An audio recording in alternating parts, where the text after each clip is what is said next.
Bismillahirrahmanirrahim. Assalamualaikum warahmatullahi wabarakatuh. Selamat berjumpa kembali dalam perkuliahan pemrograman web.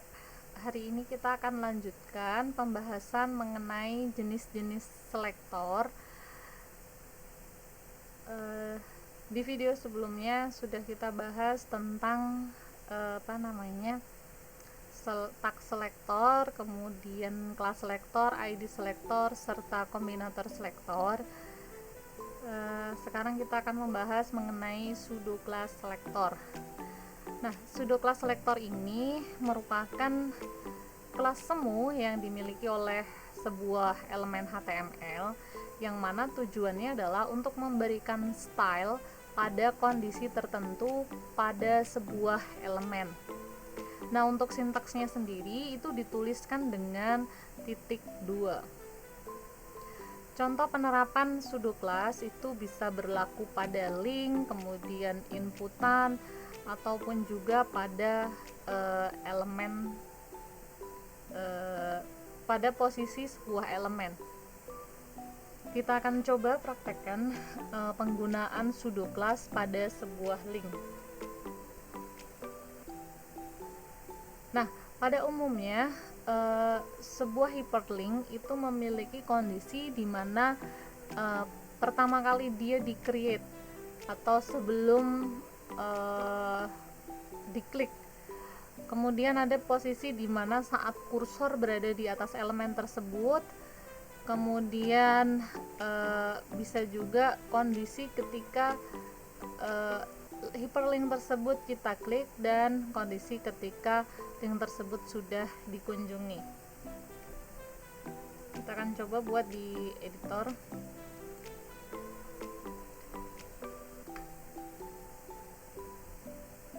Kita buat dulu HTML.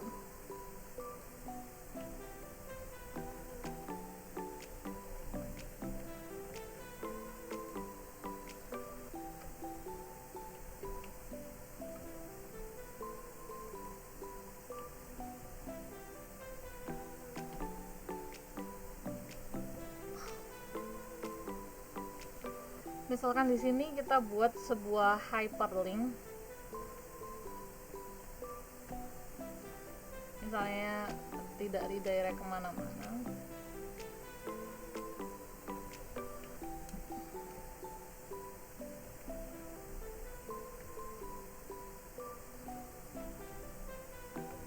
Misalkan seperti ini. Kemudian kita styling, kita tambahkan sebuah CSS, namanya adalah pseudo.css.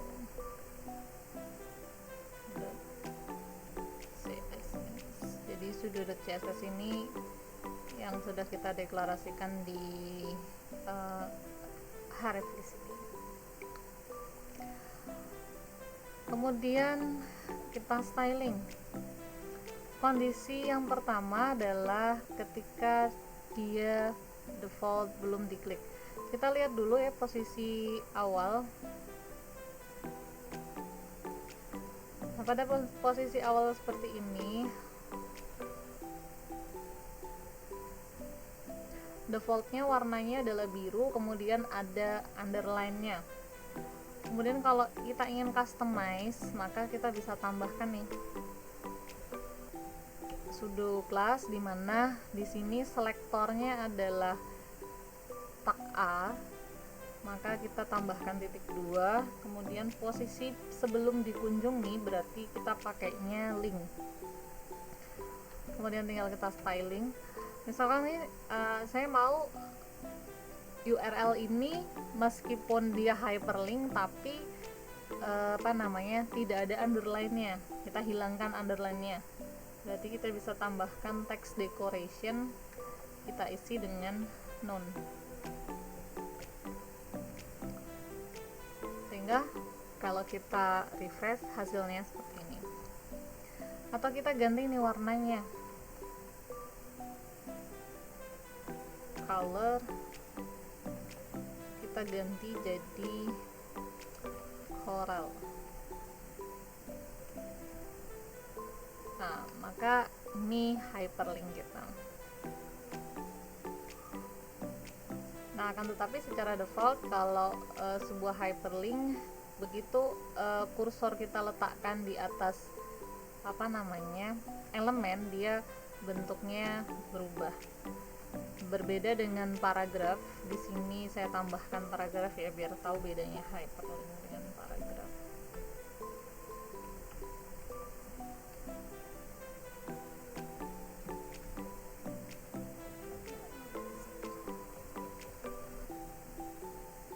Nah, ini yang bawah ini paragraf, yang atas ini hyperlink. Kemudian kita bisa mengubahnya dalam kondisi mouse di atas elemen dengan sudo class hover. Kita tambahkan di sini hover. Misalkan kita ganti colornya,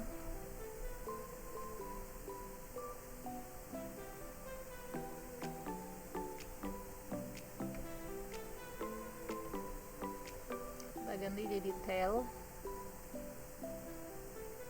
kemudian kita refresh. Nah, ini kalau kita hover dia berubah. Nah, sebenarnya untuk posisi hover ini tidak hanya untuk hyperlink ya, jadi bisa berlaku untuk elemen apapun. Nah, biasanya ini penggunaannya untuk membuat kayak galeri itu menjadi lebih interaktif, kemudian link navigasi, kemudian beberapa elemen lainnya yang memang kalau misalnya kita letakkan kursor di atasnya muncul efek tertentu. Misalkan kita mau styling yang paragraf, ini bisa juga paragraf hover ya.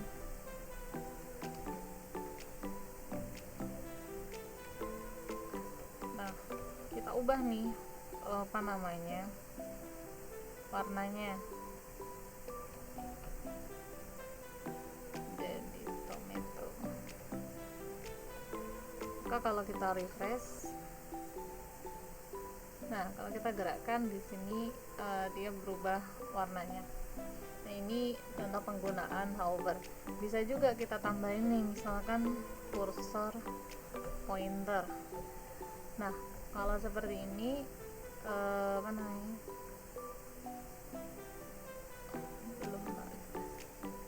nah dia bentuknya udah mirip nih kayak hyperlink. Nah, biasanya kalau kayak gini peruntukannya untuk galeri yang bisa di explore lebih dalam. Kayak gitu kita bisa ubah nih, dia kita kasih tanda bahwa ini nih bukan gambar biasa melainkan hyperlink. Atau kalau misalnya paragraf yang memang dia jadi hyperlink ya bisa kita customize seperti ini. Oke, posisi berikutnya adalah posisi ketika sebuah link itu aktif. Aktif itu berarti dia diklik. Misalkan active. Nah, kalau active, misalkan kita ganti background colornya jadi warna violet. Kemudian kalau setelah dikunjungi, atau gini aja dulu deh, kemudian kita refresh. Nah, ini kalau kita klik, nah dia muncul background.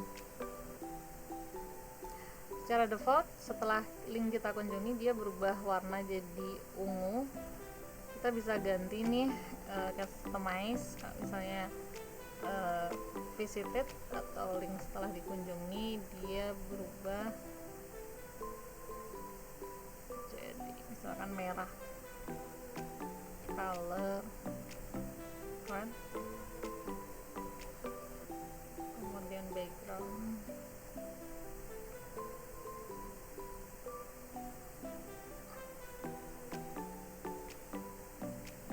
sandy brown.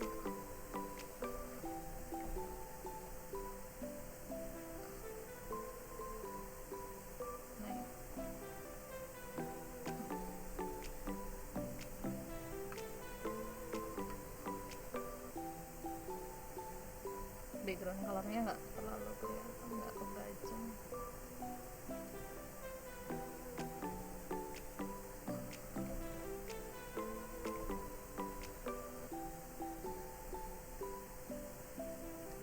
Ini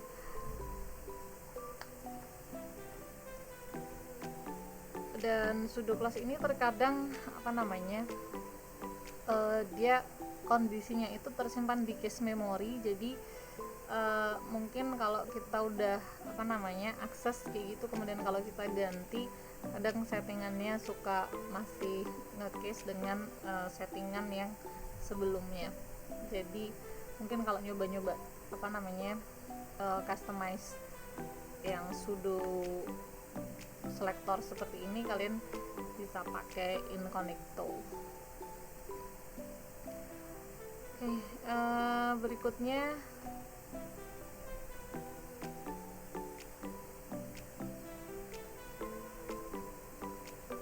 pseudo class pada input. Nah, ini tujuannya adalah untuk membuat sebuah inputan ini menjadi lebih interaktif. Nah, inputan itu biasanya pada form. Nah, itu ada beberapa kondisi yang bisa kita customize. Misalkan saat posisi fokus. Nah, fokus ini artinya adalah saat kursor tepat berada pada input tersebut. Atau bisa juga pada saat posisi enable, disable, atau indeterminate. Nah, kalau untuk indeterminate ini adalah untuk mengatur posisi radio button pada saat opsi belum dipilih oleh user, akan tetapi penggunaannya perlu digabungkan dengan JavaScript.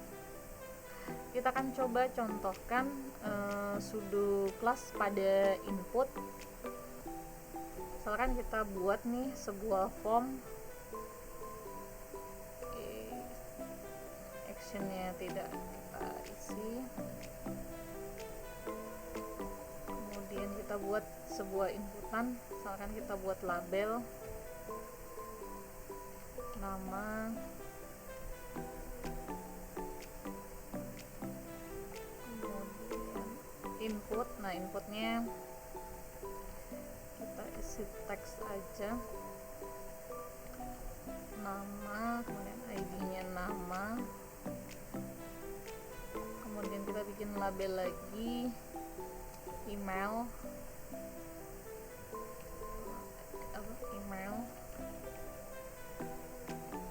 dan kita bikin inputan berikutnya, input type email, name-nya email, ID-nya email, kemudian kita bikin button, input submit. Kalau ini adalah submit, dan input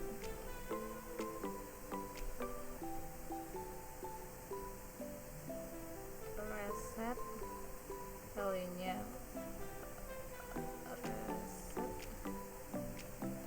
dan satu lagi tombol, misalkan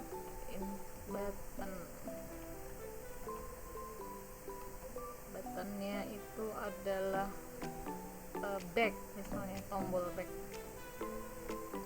Oke, kurang lebih seperti ini. Kita lihat dulu hasilnya di browser. Wah, gede banget ya. Sebentar, kita kontrol min dulu. Nah, tampilannya seperti ini. Nah, ini kondisi ketika fokus itu artinya posisi itu tepat pada inputan.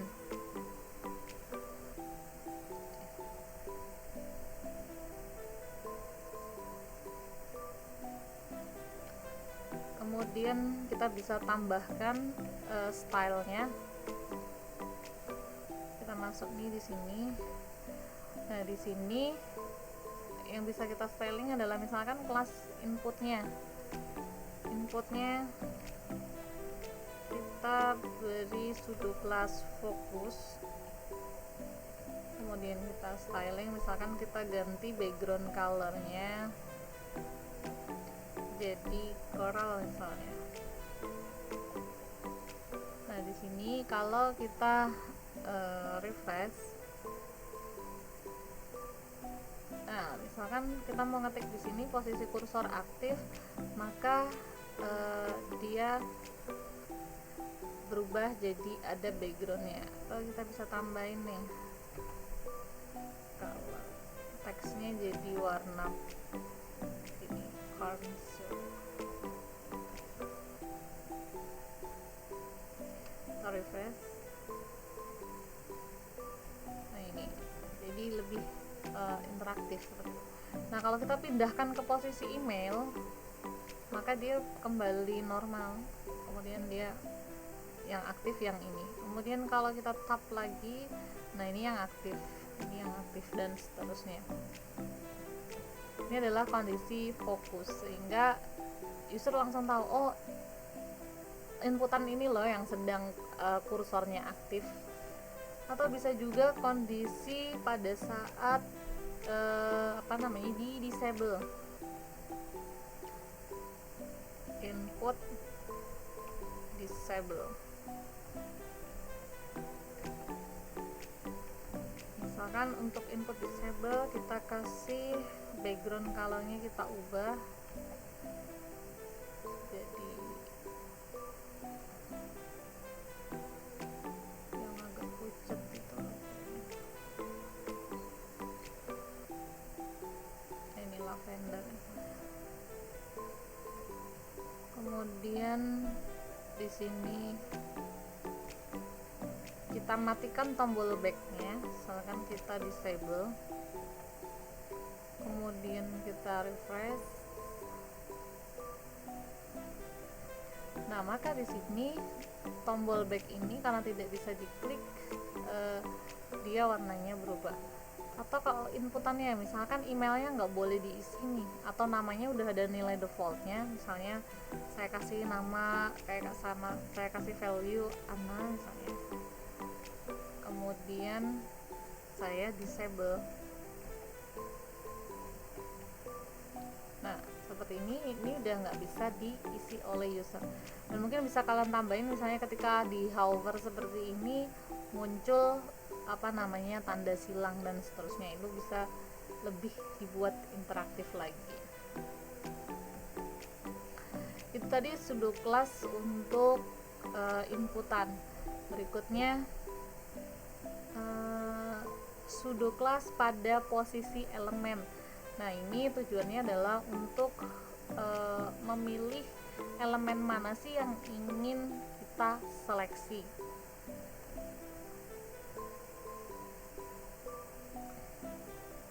Oke, kita coba bikin list.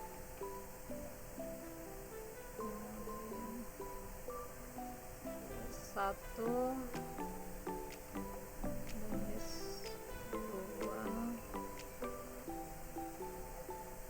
list tiga, list empat. Nah 1, 2, 3, 4 ini kita mau seleksi nih. Di sini kalau berdasarkan posisi, kita tuh bisa milih posisi mana yang ingin kita styling. Misalkan kita mau styling listnya ya, ini pakai konsep yang kemarin ya, kalau keturunan berarti pakai spasi. Ini berarti li yang ada di dalam OL, kemudian kita bisa tambahkan sudo kelasnya yang mana, yang first child-nya, misalnya anak yang pertama. Anak yang pertama kita ubah nih, misalnya colornya kita ganti jadi low green. Kita refresh. Nah maka hanya anak yang pertama, list yang pertama yang akan di styling.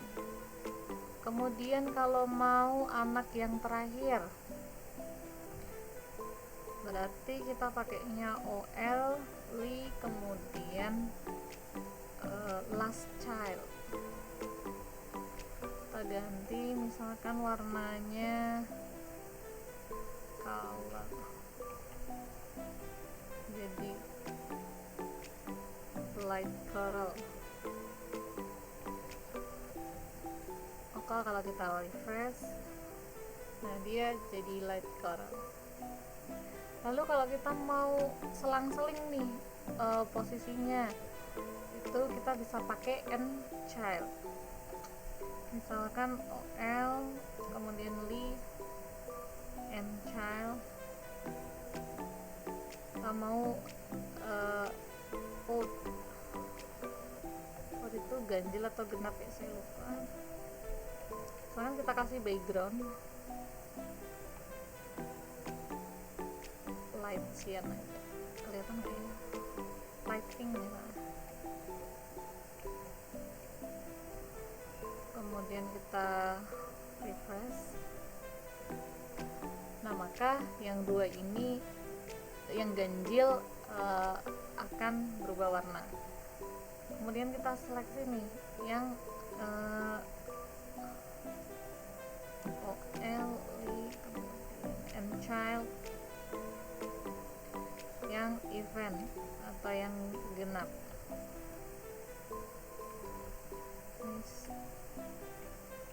Kemudian kita ganti background color, misalkan light blue sky. Dan kita refresh. Nah, maka yang genap seperti ini. Nah, biasanya kayak gini nih digunakan untuk tabel. Jadi kalau misalnya kita nampilin tabelnya banyak banget. Nah, biar membuat tabelnya lebih interaktif, artinya nggak capek usernya baca baris yang keberapa, biasanya dibuat kayak zebra kayak gitu ya tampilan tabelnya. Nah, ini bisa untuk modifikasi tampilan seperti itu sehingga tidak membosankan tampilan tabelnya. Atau bisa juga untuk posisi yang lain ya, sesuai kebutuhan desain yang sudah dibuat. Karena kalau jadi programmer ya tinggal implementasi dari desain yang ada aja. Oke, berikutnya adalah penggunaan dari pseudo element selector. Nah, pseudo element selector ini berbeda dengan pseudo class selector. Kalau pseudo class itu lebih ke arah bagaimana sih membuat style untuk kondisi tertentu. Nah, sedangkan kalau pseudo element selector ini gimana sih caranya kita bisa menyeleksi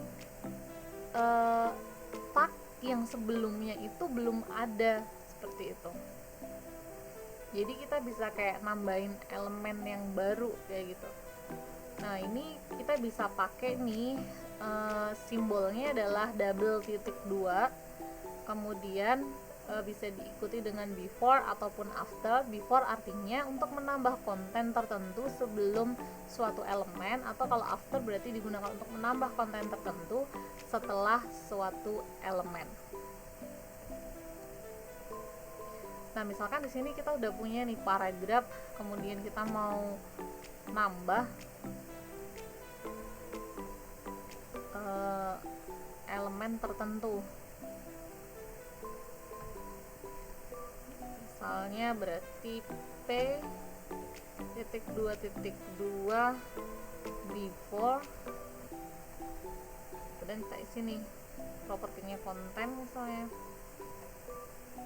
kontennya adalah elemen baru, warnanya kita ganti jadi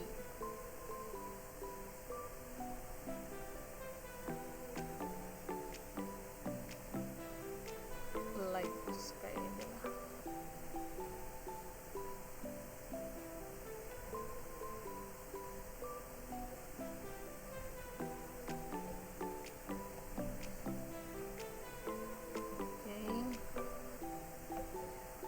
Kemudian kita refresh. Nah, maka ini muncul nih elemen baru sebelum P. Nanti kalau P-nya ada banyak berarti muncul tuh beberapa elemen di situ. Jadi kayak bisa nambahin elemen baru gitu tiba-tiba tanpa harus menyentuh HTML-nya. Kemudian bisa juga nih kalau misalnya kita mau pakai after, T.2 after misalnya, content new element.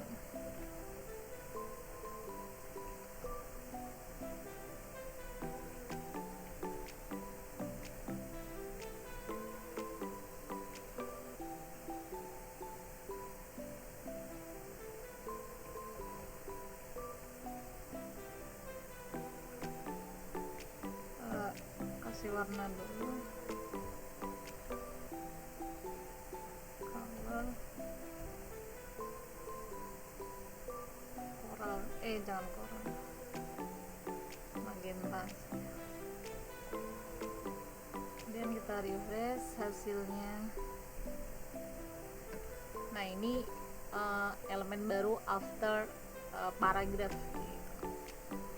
Nah biasanya untuk apa sih apa namanya before dan after ini? Biasanya untuk ngasih efek animasi. Jadi kayak misalnya galeri kayak gitu ya, ketika di hover nanti muncul elemen baru, animasi baru, misalkan gambar turun atau gambar yang melebar dan seterusnya. Nah animasi seperti itu kan sebenarnya kayak numpuk beberapa elemen jadi satu, digerakkan dengan durasi tertentu. Nah itu salah satu caranya bisa menggunakan konsep before dan after ini.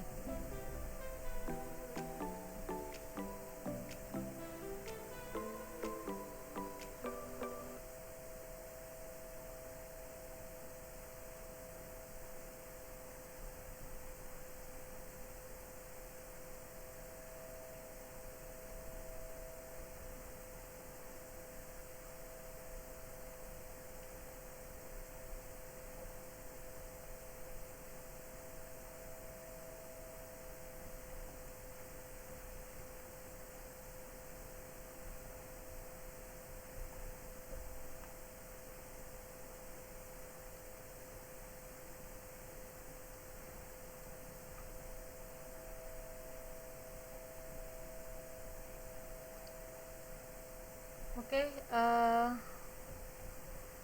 silakan dieksplor lagi mengenai pseudo class ataupun pseudo elemen selector ini, karena banyak banget ya kalau CSS yang udah kompleks biasanya sering banget pakai